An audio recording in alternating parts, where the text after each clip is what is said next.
Hey everyone, my name is Gunnar Ween and I am Dr. Wesley's TA. And in this brief video, I'm going to be giving you an overview of the othering portfolio, what it is, why we're doing it, and how you're going to create it. So answering those first 2 points, what it is and why we're doing it. The other othering portfolio is essentially the intersection between what we're learning in the classroom and what you are learning and experiencing within your context.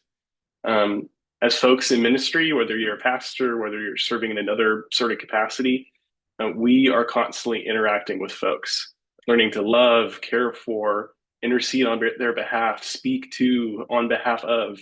There are so many different ways in which we are interacting with folks.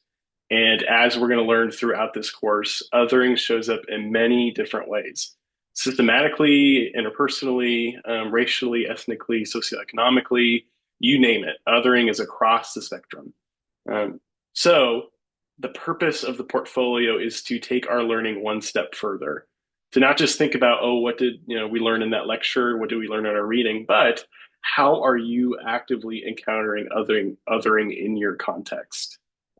Where is it? How do you see it in your congregants? How have you responded to it? What are you wrestling with? In that regard, again, the othering portfolio is that intersection. It's an invitation for us to critically reflect on, address, and seek opportunities to, respond to othering in our midst. It's a thoroughly contextual work in that regard. And as you'll see in Appendix A, Dr. Wesley provides sort of 5 quadrants that we're going to follow in the learning portfolio. These will help you navigate, what artifacts you want to create, and how that'll form your overall portfolio. You'll see we have listening, naming, responding, reflecting, and leading. And I'll let you go into Appendix A and read those further. But those are the orienting facets, the orienting quadrants that will help you to create your um, artifacts. And in that regard, the lingo for artifact, it may sound kind of goofy, especially if you've taken contextual ed. Think of artifact as something very similar to your contextual ed work. It's creating a sort of a piece, something. It can be a sermon. It can be, perhaps a paper that you've written in the past. It can be Sunday school material. It can be just a reflection on a conversation with a congregant, pastoral care.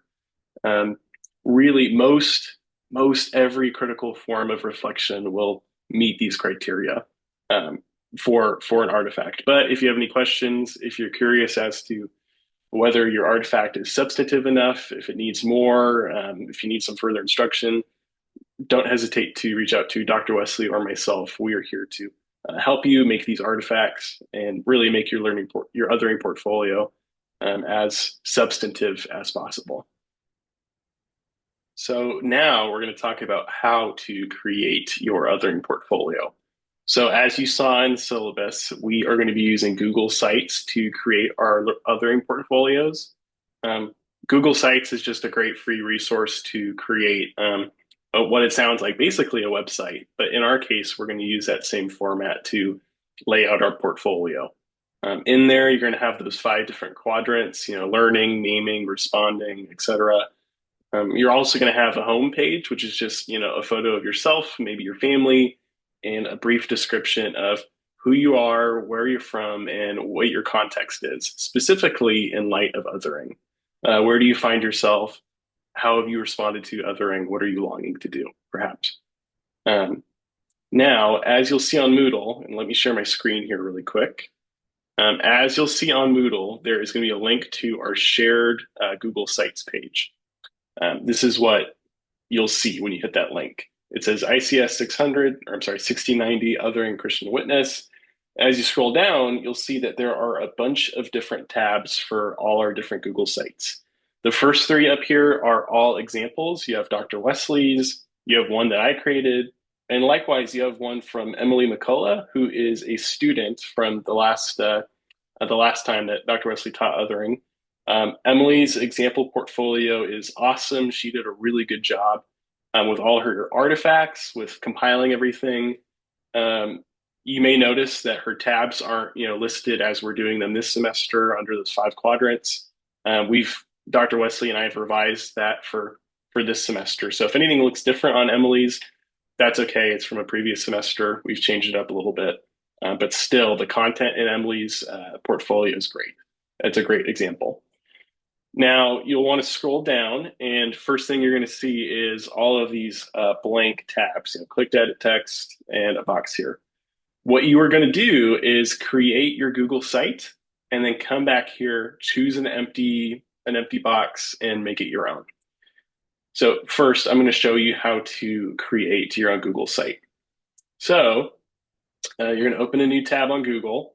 By this point, you should have a Gmail account. If you don't, create one. It's free, it's quick and easy, and you'll need it to create your Google site. So once you've created your Google account, once you go to the Google homepage here, in the upper right corner, you're going to click these little dots that says Google Apps. That'll pull up some applications, scroll down until you see Sites. Next, you'll click that, and it'll open up the Sites tab. This is what you'll see. If you've never created a site, you'll have nothing down here. You'll just have these options. What you're going to do is click Blank Site, and this will create a brand new site for you. From the get-go, what you're going to want to do is name this, put your name in the upper corner. Oh, I'm sorry, that was goofy. There we go. All right, so I'm going to put my name in. You'll likewise put your name here on the center text. Okay, sweet. That's a great place to start. You have basically started your site. Now, anytime you create something on your Google site, the way you're going to save it is by hitting this publish button in the upper right corner.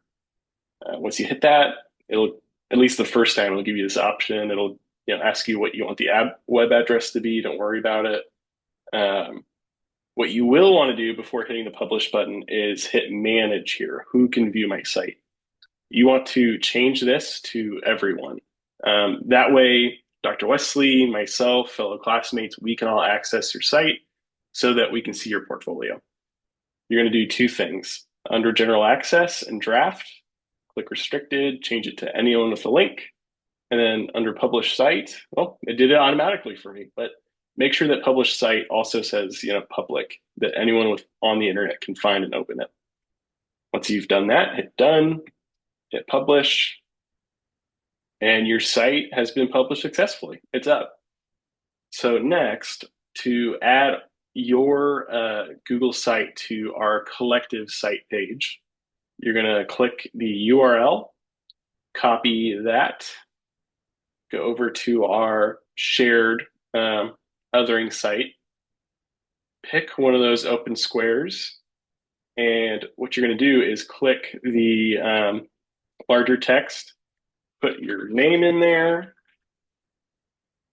highlight your name, click the insert link button, and then here you're going to paste that link to your site. Click apply, you'll see that your name is underlined, and that's it. Every time someone clicks that, they can click that link, and it'll take them right to your Google site. Awesome. Oh, and I should say, make sure you hit publish in the upper right corner. Y'all have access to this. I've made you guys all editors, so you can do that. You can hit publish, and that will save your changes on here. You'll likewise want to put in, a photo of, again, yourself, your family, however you'd like to do that. Now let's go back to our sample portfolio. So this is kind of where we left off. This is your othering portfolio as is. What we're going to want to do is start by creating your intro page. Your kind of, I don't know, the first thing people see when they open it up. Here, you're going to have a photo of yourself or your family, a brief bio of just like, hey, what's up? My name is Gunnar. I've been an MTS student for however long. This is my context. This is how I've encountered or I'm wrestling with othering in my context. That is what this page is going to look like. I'm sorry, I should have explained that a second ago. To add content to your pages on Google Sites, you'll go over to this Insert tab and Content Blocks. Here you'll see different layouts for, basically an image or any sort of file you want to upload. That's a little mountain logo. And then the lines are text. These are just basic content blocks. They kind of give you a good format. I just took this one from the upper left and threw it in. I'll do another one down below just so you can see. You drag it, drop it, and it's in. Now I'm going to delete that one because I need two of them. It's as easy as that, and you can click the text, edit it however you like. I'll show you for an example in my sample othering portfolio. This is what my intro page looks like. I didn't put my name up here. I just put ICS600 portfolio. But down below, you can see I have an old photo of myself, and then I have just kind of a brief bio of who I am, where I'm from, what I'm up to in ministry regarding othering. Next, what you're going to want to do is start adding some pages. These pages are going to correspond to the learning quadrants for your portfolio. Again, learning, listening, responding to, etc. To add pages, you're going to look to the right of the Insert tab. It'll say Pages right there. Click that. Go down to the bottom here where the plus button is and just click it, New Page. It's going to ask you to title it. You can always change the name of a page later, but for example, I'm just going to put, leading for the first one. It's a hit done. I have a new page started. You can see that it added the page in the upper right corner of my site. So now I can navigate, the portfolio, the Google site by clicking these up here or clicking on the right-hand side here on my Pages tab.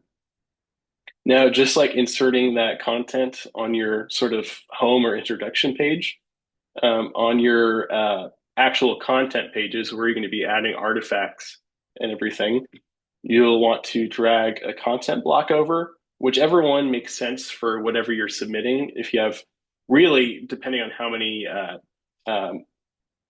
things you're uploading, photos, a document. If you're just uploading like a link to a sermon or something, you might not even need, a content block per se. You might just need text. There are a lot of different ways of doing this. But just to give an example of, let's say I want to upload a document, I'm going to take that same content block that we used a moment ago, drag it in. I'll name this, I don't know, for example, I'll name it a paper. You want to give it a title. Down here below, you want to give a brief bio of what you're uploading. In this case, it's a paper. What's the paper about? When did I write it? How does it address othering? How does this, connect with our course content and what you're learning in your context and your ministry? All that sort of stuff. Again, just to give you kind of an example, I'll show you my sample portfolio. Here, I do that under naming. You'll see on the right here, I have the title. I have the brief bio of what this paper is, how it addresses othering. And then on the left, I have the paper itself. Now, to upload a document, a PDF, again, a paper, a Sunday school material, a sermon outline, whatever it is that you'd like to upload. The easiest way to do that is by first going to your Google Drive and uploading the document there. If you've never used Google Drive, it's just Google's version of the cloud. It's really simple, easy to use, just like Google Sites. You'll start on the Google homepage again, click that same Google Apps icon, and on the right, you'll see Drive. Like that, take you to Google Drive. From here, what you'll want to do is in the upper left corner, hit New, create a new folder, title it something like othering course, othering portfolio, whatever you'd like, and just hit create. Once you've done that, you have a new folder created. Mine's a little busy because I've got some going on. I use this for church stuff a bunch, but you'll see that othering is right here. You'll double click that and you'll see that you have nothing in the folder yet. To upload whatever documents you want to share in your portfolio, you'll click New again, but instead of clicking New Folder, you'll click File Upload. Now this will take you to all the files on your computer. What you're going to do is pick whatever file you want to upload. So I'm just going to pick a PDF. Here's a syllabus for another course. I'm going to click it, hit open. You'll see in the bottom right, it's starting to upload that file, and it took no time. Now it's in there. My PDF is in Drive. Once you've done that, click these buttons in the upper right, go down to share here. And just like with your site, making sure everybody can see it and access it, you want to do the same with whatever documents you're sharing in your portfolio. So click share, go down to approvals. Oh, I'm sorry, that was wrong. You'll click share itself, my bad. Just straight up share. This looks a lot like the Google Sites page where it asks you about, general access, who can open this up. And down here under restricted, same thing, change it to anyone with the link.